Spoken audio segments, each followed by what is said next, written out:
तो आज हम बात करेंगे कि अगर किसी जातक की कुंडली में, किसी लग्न में स्पेशली अगर केतु आपके 7th हाउस में आके बैठ गया है तो उसके आपको क्या क्या रिजल्ट मिल सकते हैं।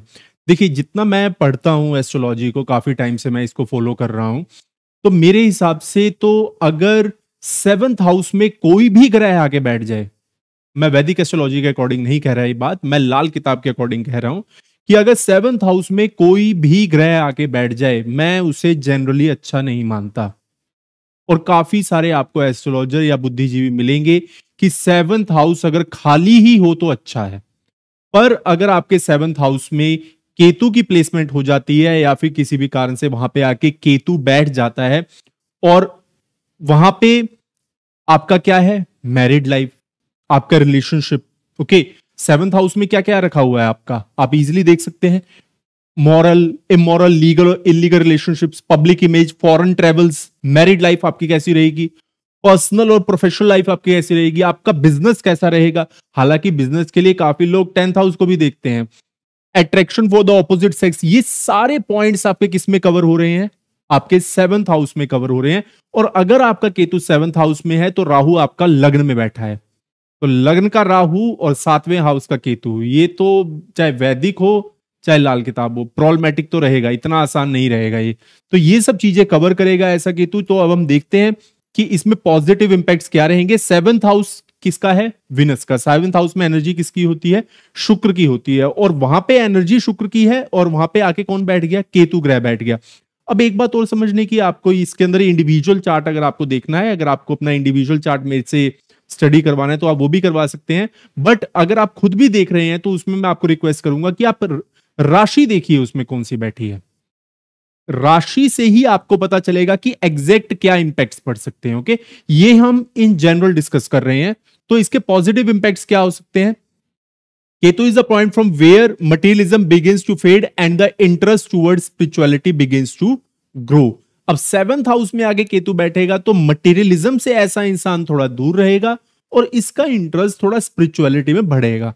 वैसे ना अगर आप देखें तो बहुत रियलिस्टिकली मैं आपको एक बात बताता हूं, केतु किसी भी हाउस में बैठ जाए, सिर्फ 3-4 मैं आपको भाव बताऊंगा जिसमें अगर वो ना बैठे, बाकी सभी भाव में वो आपको स्पिरिचुअलिटी की तरफ तो डालते ही हैं। 7 नंबर केतु का मतलब ही क्या है, केतु का मतलब spirituality. Okay, second interest and they feel detached from the worldly desires. The planet में also endows the native with wisdom as well as the wealth committed to their life partner. Generally ऐसा कहा जाता है कि ऐसे लोग वैदिक astrology के अकॉर्डिंग ये काफी ज्यादा कमिटेड रहते हैं अपने लाइफ पार्टनर के लिए, बट ये काफी डिटैच भी फील करते हैं। बट ये कमिटमेंट देखिए कितने लंबे तक चलती है। इसमें नेगेटिव पॉइंट्स क्या है, दीज नेटिव्स में argue too much over petty things and have unrealistic standards in the relationship. मतलब ऐसे जो कपल्स होंगे ना, इनके मतलब छोटी छोटी बातों पे इतना डिस्प्यूट रहेगा घर में, इनकी मैरिड लाइफ बहुत ही ज्यादा अनसेटल्ड रहेगी। और दूसरा, ये अपनी लाइफ में इतना ज्यादा एक्सपेक्ट करेंगे एक दूसरे से और इतने अनरियलिस्टिक स्टैंडर्ड्स बना के रखेंगे लाइफ में कि एक इंसान कहेगा कि नहीं लाइफ इन पैरामीटर्स पे जी जाती है और दूसरा कहेगा कि नहीं इन पैरामीटर्स पे, तो वो पैरामीटर्स कभी इनके सेट ही नहीं हो पाएंगे, जिसके कारण इनकी शादी में हमेशा डिस्प्यूट रहेगा ही रहेगा। Second, they may not be happy in their relation and they want to move on with the new life partner. ऐसे लोग, मैंने जैसा कि आपको बताया, पॉजिटिव में काफी ज्यादा लॉयल भी होते हैं अपने पार्टनर्स को, बट आपको बाकी ग्रहों की भी स्थिति देखनी पड़ेगी इसके लिए। बट ये काफी बार देखा गया है कि एक नए लाइफ पार्टनर की खोज में हमेशा रहते हैं, अच्छा लाइफ पार्टनर इनको मिल जाए। May not be able to return their interest, that is already we have discuss. Trust issues रहते हैं इनको। May also lose the peace of mind due to various issues that are going. काफी ज्यादा इनकी life में इतने issues रहते हैं क्योंकि केतु 7th हाउस में है। द नेटिव में face the Wraith of the past Karma, ये भी आपको याद रखना होगा।